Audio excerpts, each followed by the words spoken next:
అయ్యా అద్దంకి దయాకర్ గారు అద్దంలో బొమ్మ చూపెట్టినట్టు అందరికి అర్థమవుతాడు చెప్పుర్రి. కేటీఆర్ని పొలిటికల్ డ్రామాలు ఆపు. ఎందుకంటే దాడులు చేయిస్తున్నది మీరే అని అందరికీ తెలిసిన తర్వాత పరువు పోకుండా ఉండడానికి మీరు ఇలా రైతుల పేరు మీద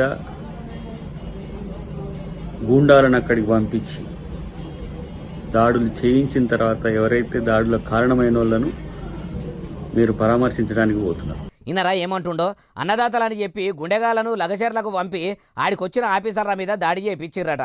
ఇప్పుడు కొట్లాడకు నాకు సంబంధమే లేదన్నట్టు పబ్లిక్కు నమ్మాలని అన్నదాతలను అక్రమంగా అరెస్టు చేసి జైల్లో పెట్టిర్రని సంగారెడ్డి జైలుకు పోయి అరెస్ట్ అయ్యి అందున్న బాధితులను పరామర్శించుకుంటా పచ్చి దొంగ ప్రేమలో గొవస్తున్నాడట. అయ్యా దయాకర్ సారు, కేటీఆర్ సారే కాదు, లగచర్ల బాధితులు కూడా బాగానే బాధపడుతుర్రు. పోలీసులు అర్ధరాత్రి పోయి పొట్టు కొట్టిరు. నోటితోని చెప్పారని చెవులతోని ఇనరాని మాటలు అన్నారని కూడా అన్నారు.